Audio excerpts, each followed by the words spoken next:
Hello，大家好，我係毛毛啊。有觀眾咧希望我拍一下花園酒店嘅旋轉餐廳靈泉閣啊。今日就帶大家去試一試啊。Go！呢度就係花園酒店啦。咁我哋要食嘅咧就係頂樓嘅旋轉餐廳。好，我哋出發啦。Go！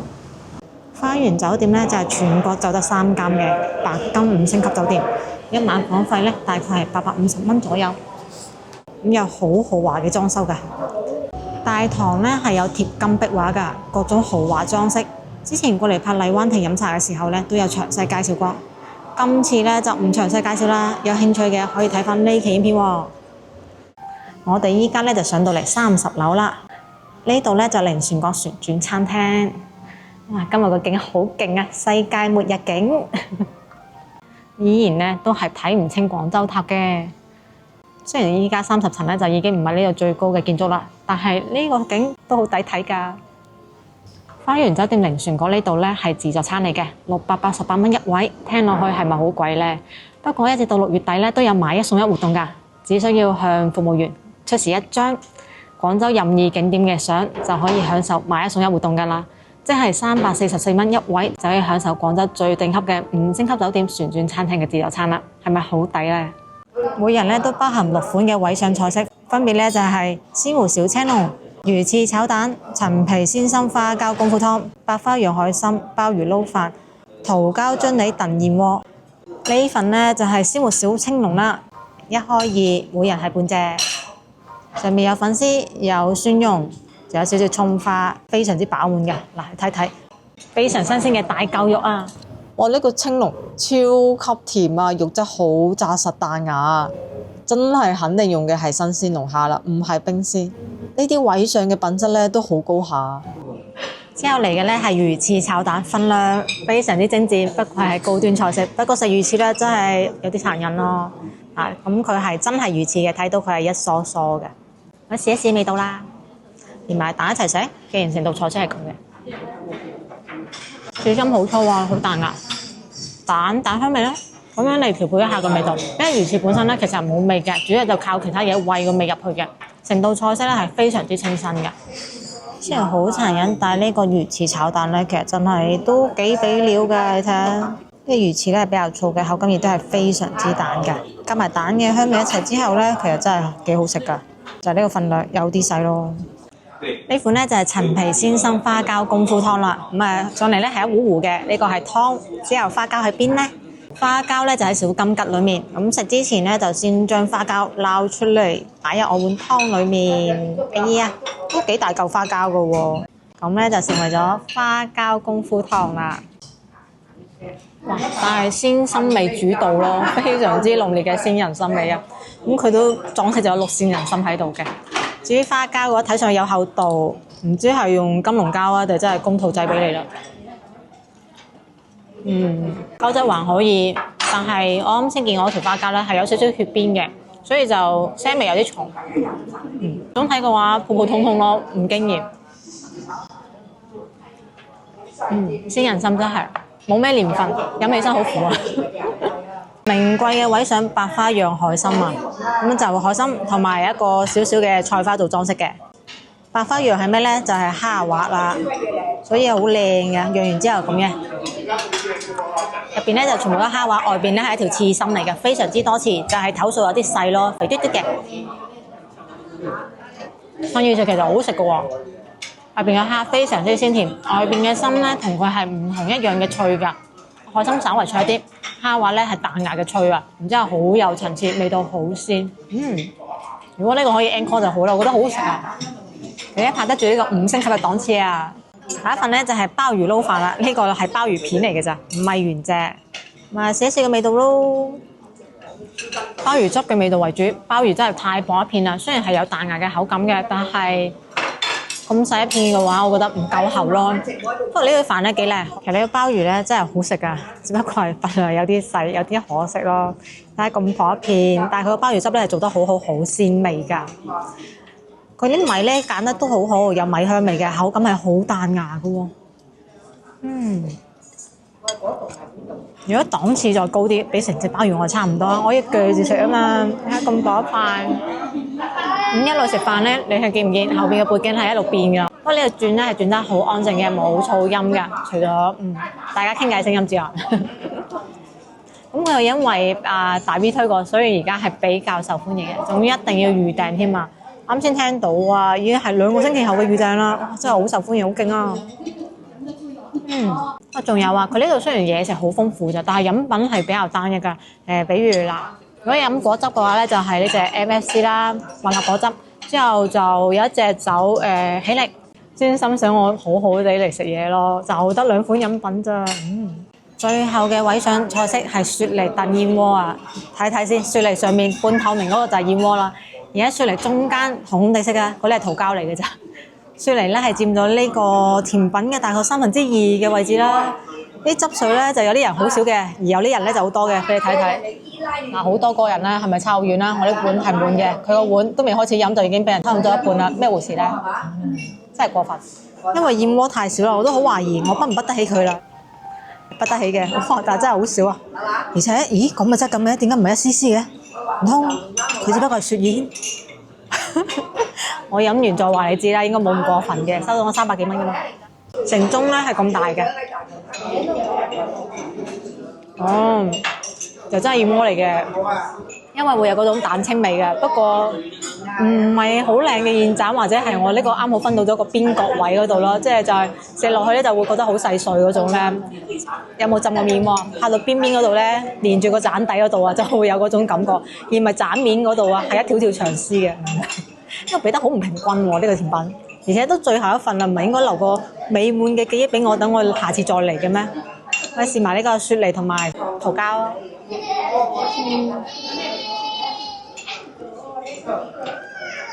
雪梨清潤咯，有少少酸酸地嘅味道嘅。桃膠嘅話膠質豐富，不過呢啲桃膠咧好平啫嘛，幾十蚊1斤啊，真係唔會太過甜，因為真係酸酸地嘅味道，都清潤嘅，就係燕窩真係太少咯。呢個咧係煎檔，有羊扒啦、牛扒啦、鵝肝腸、黑虎蝦。呢邊有啲煎好咗噶啦，可以睇一睇。呢個就係羊扒啦，仲有三文魚腩、比目魚，咁係有3款醬汁可以攞嘅。呢邊咧係粥檔，有魚片啦、菜啦、菇啦，同埋好多配料噶。個粥咧係蟹肉粥。至於呢度係熟食啦，好多菜式啊，蒸鮑魚啦。炒菜心，咦呢個正喎，蝦仁煎蝦仁，哇好多蝦仁啊，都好粗噶喎。隔離嘅係豉油雞，睇下先，切晒件嘅，又切得幾均勻喎。呢個係貝柱肉荷包，個名好雅致喎，睇睇先，食得又飲得嘅，都幾多熟食啊。唔食得生嘢嘅都好多選擇啊！哇，個名好長啊！呢道菜其實就係炒西蘭花。呢個係白酒煮青口，我啲青口全部自然開殼嘅喎，而家睇上去都好好味嘅。金蒜一品牛咧，咦，蒜多過牛喎，不過有肉，我都應該會試一試嘅。蒸海斑，哇，麻椒蒸海斑喎，原來係辣嘅喎。呢度係刺身檔啦，三文魚、黑虎蝦、魷魚、八爪魚、希靈魚，生蠔都喺度開嘅喎，現開嘅，陣間翻轉頭再攞。等我睇埋仲有啲咩食嘅先。華沙比啊，同埋檸檬汁都喺度攞嘅。隔離呢度咧就係片皮鴨啦，我仲會幫你包好晒一份份㗎。甜品呢度咧有好多個醬啊，同埋有水果啦，比較少見嘅應該係百香果啦。之後呢邊矜貴啊！原隻火腿喺度片㗎，仲要係黑標嘅5J 火腿啊！亦都好識做咁樣切好咗蜜瓜喺隔離㗎啦。不過第一盤嘅品質好似麻麻地，我中意佢手上切緊嗰盤。你睇差好遠啊個質地。呢個係乳豬啊，不過冇砂糖嘅，等我揾揾先。又係好多嘅醬汁，又係生嘢啦。青口元貝、蝦、花甲、鮑魚、蟹腳螺，又係八爪魚。有2種八爪魚嘅蟹腳，好似有啲好大，有啲好細喎。咦，有飲品，飲品嘅話咧有酒啦、雪碧果汁，同埋有一個梳打水。呢度有好多脆脆啊棉花糖喎，因為係雪糕檔啊。一共咧係有6款口味嘅雪糕嘅。麵包、甜品，呢個係芝士撻、泡芙、波士蛋糕、壽司，之後就係沙律啦，有好幾種菜可以揀啦。咁就睇完咗一圈咯。咁我攞啲嘢食先。首先梗係片皮鴨啦，有肉啊，而且做得咁精緻，幫我包埋喎。包完咗之後咧，佢放喺個籠仔度，好精緻。但係其實最後咧，我係攞隻碟嚟夾走嘅咋。好啦，等佢包埋第二嚿先。之後就係厚切嘅三文魚同埋北極貝啊，唔該。仲有開埋個生蠔啊，反正呢幾個檔都連埋一齊嘅。一次係可以攞2隻嘅，不過而家啱開始人少，我就問咗佢啦。我2個人啊嘛，所以就可以一次過攞4隻啦。開出嚟都好乾淨嘅，唔錯唔錯。好啦，埋位食嘢啦。之後要試嘅咧就係北極貝同埋三文魚啦，可以要求厚切嘅，係真係非常之厚啊！俾你感受一下呢個厚切嘅魅力，哇，好正啊！不過係厚切嘅，非常之有口感，好鮮甜啊！因為三文魚品質咧唔錯嘅，咁啊肯定比唔上出面買頂級嗰啲啦。北極貝咧都好鮮甜啊！佢雖然呢啲全部冷凍嘅嘢咧，但係有提示好好解凍喎，食落去係冇冰感喎，質感唔錯。片皮鴨包好咗，咁樣成份食㗎，好方便啊！應該廣州嘅比較好嘅水準啦，咁啊肯定比唔上北京食嘅新鮮片出嚟一種有溫度嘅片皮鴨嘅。咁樣包好晒真係好方便啊！而且個搭配咧就比較平均啲，每一嚿咧都係呢個味道嘅。任攞嘅法國生蠔啊！咁食生蠔之前，梗係要擠啲檸檬避免嘅腥啦，開餐啦！哇，真係完全唔腥，好甜，真係拍得住我之前去法國食嗰啲生蠔喎，抵喎呢個 all in 佢，盡力有幾多數幾多，真係好食。中意食生蠔嘅唔好放落去，非常之鮮甜，口感係彈牙㗎，好新鮮啊！估唔到呢度有乳豬食啊！哇，齋出邊買一隻咧，咪要幾百蚊嘅，可以試一試咧。之前我咪話我捉喺度踩咗大坑嘅，嗰度都要我大幾十蚊嘅，呢度食進去。做嘅係麻皮乳豬，浸皮咧係非常之脆嘅，不過可惜係因為自助餐就擺凍咗嘅，所以就會覺得有少少膩咯。又唔記得攞砂糖。自助餐自己執嘅鮮鮑魚啦、灼熟咗嘅蝦啦，同埋有蟹嘅腳啊，攞大件呢啲仲方便，你睇下幾大嚿肉，好吸引咧！咁大嚿肉真係非常之方便，你睇下叉入去咧出咗嚟啦。因為唔係新鮮嘅，所以就肉質冇咁彈牙嘅。蟹腳咧都好鮮甜啊，不過肉質咧就有少少鹹咯。好，就咁淥熟嘅蝦原味啊，試下味道先。首先要剝咗殼，唔怕。經過之前嘅剝蝦功訓練之後，我剝得係好快好靚。你睇下，唔夠2秒鐘已經搞掂咗佢啦。晶晶嗱，好彈牙嘅，非常之爽，非常之甜。不過呢種蝦咧，平時屋企都食得多啦。鮮鮑魚咁啊，就咁睇質感咧，就知佢有彈性啦。大連包啫。肉質非常之有彈性，夠新鮮，咪洗得好乾淨，睇條邊都好乾淨㗎。煎羊扒同埋煎鵝肝啊，俾你睇睇個羊扒好正啊！咁我試下羊扒先啦，非常大嚿肉，開心啦。有孜然嘅味道，亦都有羊臊味，就係肉好大嚿咯。試一試呢個鵝肝啦，咁大嚿，任你攞個鵝肝喎。口感非常之軟綿，外面煎到有少少脆啊！哇，鵝肝好香啊，越嚼越甘香，齒頰留香。哇，呢個又係可以盡量 all in 佢嘅，好好食啊！有好特殊嘅肉香味㗎，係一個靚嘅鵝肝。烤黑虎蝦一份咧係2隻嘅，雖然咧就唔係新鮮蝦，不過咧就已經開咗邊㗎啦，而且咧係剝咗蝦線嘅，兩邊嘅蝦肉亦都好飽滿，咁就試一試個味道啦。好令人滿意嘅開邊蝦肉啊，好大嚿啊！其實一啲都唔輸蝕新鮮蝦喎，因為真係口感好好啊。佢呢個咧因為烤嘅更加香味，好正，而且肉一樣都係咁紮實㗎，而且咁大嚿肉喎，搣一隻就可以慢慢夾啦。五蒸火腿同埋蜜瓜又係自己攞㗎，品質唔錯啊！淨係睇下樣就覺得好吸引啦。火腿嘅鹹香味加埋蜜瓜嘅甜味，非常之大嘅衝擊。呢個五蒸火腿嘅味咧真係非常之香濃啊！呢度嘅品質咧好高啊，對得住呢個價錢絕對值㗎。淨係食呢個火腿都覺得值翻嚟啦。你睇呢個紋理幾靚先得㗎，味又夠香濃喎。今次咧係攞咗青口、扇貝同埋墨魚仔 Encore 嘅蟹，試下青口先啦，比較普通嘅海鮮唔名貴咯。咁元貝反而比較鮮甜喎，元貝好食過青口啦。有鮮甜嘅味道，而且口感咧都係彈牙嘅，唔會好悶。試一試呢個墨魚仔啊，係咪好大隻咧？口感啊非常之有彈性㗎，好彈牙。咁佢都係有鮮甜嘅味道嘅喎。呢度嘅凍品其實唔差㗎。火腿咧，因為係原隻切嘅，所以靚嘅部位就全靠你自己揀啦，唔好揀埋晒衰位位置，話唔好食啊嚇！吸唔吸引咧？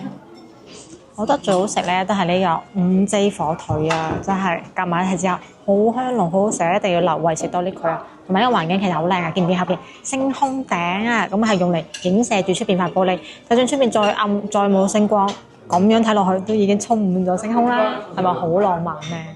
烤蝦好食啊，所以又攞多咗2隻啦，而且非常大隻啊！咁仲有一個蒜香和牛啊，熟食嚟嘅，試一試味道。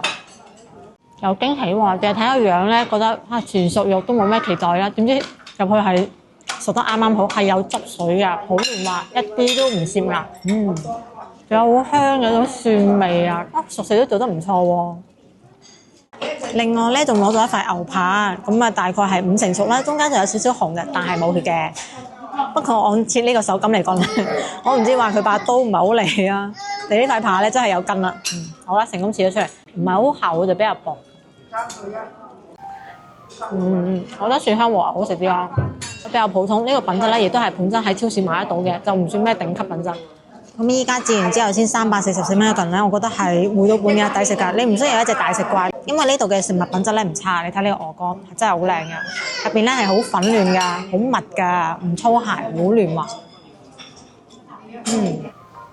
外面又知道夠晒香喎，啊真係好正。雖然呢樣食材來源有少少殘忍，但係真係抵唔住佢嘅美味啊！真係好食啊，好甘香。不斷 encore 嘅美食啊！雖然靈泉閣咧就已經好多年啦，但係之前咧係跟花園酒店一齊翻新過嘅，所以裝修咧冇想象中咁差㗎。應該話喺旋轉餐廳之中最靚㗎啦，非常之豪華。咁有少少瑕疵部分嘅其實好正常嘅啫，因為呢啲係會有人嘅使用痕跡嘅嘢嚟㗎嘛，冇可能話完全好完美嘅。而且因為係旋轉餐廳啊，佢樓高咧係比平時嗰啲5星級酒店低少少㗎，所以咧就會覺得好似唔夠高檔喎。其實我覺得佢已經係算最靚㗎啦。呢個旋轉咧，敏感嘅人嚟講咧，可能會有少少暈車嘅感覺嘅喎，因為其實你睇得到佢係轉緊嘅。睇下幾大嚿蝦肉，仲要去到蝦線或者洗身，真係非常之方便。烤呢隻蝦真係好香，肉真係夠彈牙，好中意啊！就係2個鐘時間，我覺得有少少短咯。因為咁靚嘅環境，就應該有啲浪漫感覺嘛，放到2個半鐘咪好咯。我可以唔食咁多嘢㗎，但係想話慢慢傾下偈咧，已經唔夠時間啦，實在好忙，一直喺度食。其實我覺得乳豬咧都幾好食㗎，特別係任你攞啊嘛，本身出面點一例乳豬咧都好貴㗎，同埋咧好壞啊！如果自己攞嘅話，你就可以有好多呢啲淨係得浸皮㗎啦，冇咗下面肉㗎啦。細嗰陣時最中意做嘅壞事就係咁啦，真係好脆好香啊！點埋個呢個甜醬之後就正啦。啱先小貨冇壞啊，竟然唔幫我攞砂糖。佢冇豬臭味㗎，係好香嘅肉味嚟㗎。對於甜品咧係有第3個位嘅，所以我已經開始食甜品啦。但係我覺得比較好睇嘅咧只有呢2個啦，一個咧係泡芙，一個咧就係撻。試咗個泡芙先啦，質感都好柔軟嘅，唔會太過甜，但係都唔特別。等我試一試呢個芒果撻啊，做得好靚嘅，睇睇仲有裝飾㗎，質感柔軟，唔會太過甜。上面咧係粒蒜末嚟嘅，就係比較佔胃容量咯，話晒都係個甜品嚟噶嘛。好啦，咁啊仲有嘅就係呢個雪糕啦，要咗一個香草味同埋一個朱古力味嘅。冰冰涼透心涼，香草味好香啊！呢個朱古力味咧，絕對係攞嚟中和呢個甜味嘅，太苦啦。咁佢仲可以加好多脆脆啊，或者係棉花糖嘅，反正就細路仔好中意嘅嘢啦。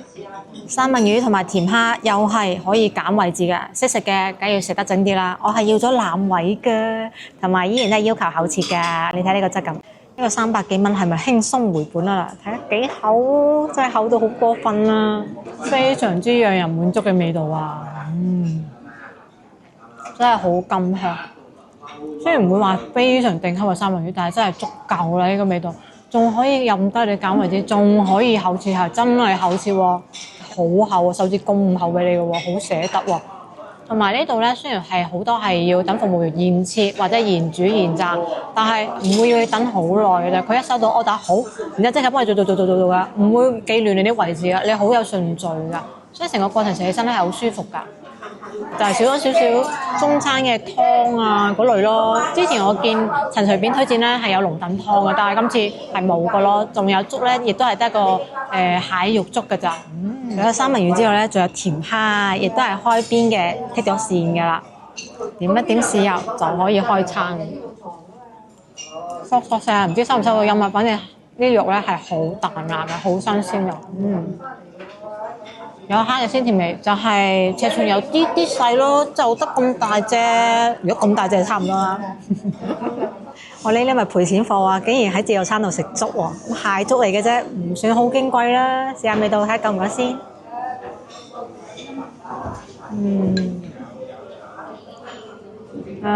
好難評判，唔會太過鮮嘅，就係一個好普通嘅粥，夠晒麵嘅，夠晒結嘅，你睇，真係非常之結嘅。但係真係好飽肚，我唔明點解我咁諗唔開食粥啊！仲要咁大碗粥，我唯一優勢係佢呢個碗咧係非常之厚嘅，所以就算拎成路翻嚟咧都唔會辣親嘅，唯一優點咯。呢啲蟹咧就唔似得我啱先蟹腳嗰度咁樣剝開晒啦，呢啲蟹就真係要好落力先食到入邊啲肉咯。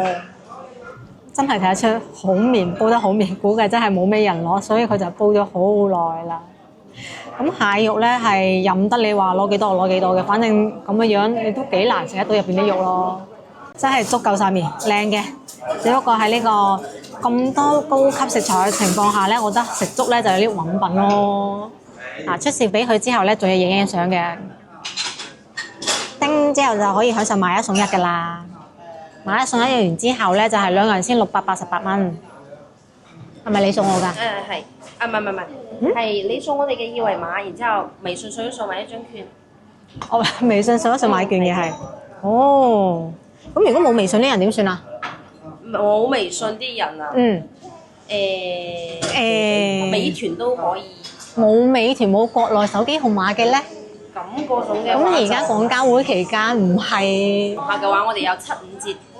如果唔係房客嘅話，只可能係。咁但係我出相唔係有5折咩？點解有唔同嘅？因為我哋呢個活動係要喺上邊買券先可以。咁，但係你上面有冇寫明係點解？最後結果又係咁咧？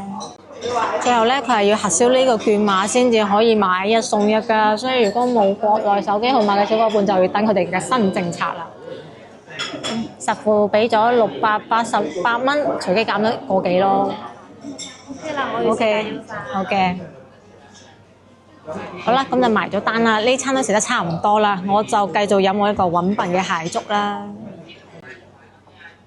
小伙伴終於揾到新嘅嘢飲啦，雪碧啊，咁多氣，我咪仲試？咁我寧願飲果汁啦，睇上去起碼健康啲啊嘛，起碼。等我睇睇個成分表。成分表我都健康嘅，果汁啦、果漿啦同埋椰子水，咁就冇嗰啲科學嘢啦。食得已經非常飽啦，344蚊一位嘅話咧，係唔使驚話唔回本嘅，係絕對回本嘅。特別係佢呢個位上嘅餐單上面呢幾款菜式咧，質量係好高嘅。雖然就得6款，其他菜式嘅話咧就三文魚啦、烤蝦啦、乳豬啦，同埋個五雞火腿都係質量比較高，好食嘅。咁淨係食呢幾味咧，我覺得都可以值回票價㗎啦。其他產品咧都唔會話非常之差，只不過就有啲比較普通，冇咁出彩啫。最穩笨嘅就應該係位上入邊嘅呢個燕窩啦。喺位上菜單之中咧係最差係佢㗎啦。自己任攞嘅菜式之中最穩笨嘅就應該呢個粥啦，因為實在除咗塞飽我之外咧係冇咩鮮甜味嘅，只不過係個粥好綿，係廣式嘅粥。依家用呢個價格就可以享受喺度食2個鐘嘅自助餐咧，真係好抵啊！其實咧，佢係冇硬性規定2個鐘就會拋你走嘅喎，好似而家都8點10分嘅啦，佢都冇催我㗎。最大嘅問題咧，應該話我啱先俾錢嗰陣時，佢話我哋呢度咧，其實呢個買一送一活動咧，係需要喺微信小程序上邊買嗰一個券嘅，或者喺美團上邊買一個券嘅。咁我就問冇國內手機嘅話點算啊？佢就好無奈同我講，等我哋酒店出一個新政策再話你知，就咁啦。本嚟咧，我係冇打算咁快就拍零船角嘅。不過我見到一位自助餐博主陳隨便滿分推薦啦，所以就嗱嗱聲過嚟試一試，有冇咁正啦？如果係中意食自助餐嘅觀眾呢，我強烈建議你哋睇睇佢嘅影片啦。佢呢其實就係之前美食真諦事件嘅主角之一。不過其實呢，我係好欣賞佢㗎。佢探店呢，起碼係敢講真話㗎，唔好食就會話唔好食。就算俾人告上法庭好多次啊，都仲夠膽講真話喎。有好多頻道呢，無論食咩都話最好食嘅。咁我講嘅呢，就唔係某城記，佢哋都有成日彈人哋出品㗎，我都好中意睇佢哋嘅。我講嘅呢，就嗰啲連彈都唔敢彈嘅探店博主啦，間間都話最好食嘅人啊。呢個呢，就唔係業配嚟嘅，我同陳隨便呢係冇任何關係㗎，只不過係我好中意睇佢嘅自助餐影片啫。咁依家嚟食靈泉閣呢係需要訂位㗎，訂座電話呢，我就放喺置頂留言嗰度。今日視頻呢就到呢一度啦，中意視頻想食地道粵菜就關注我頻道啦，點個 like 啊，分享俾朋友仔，下期見啦，拜拜。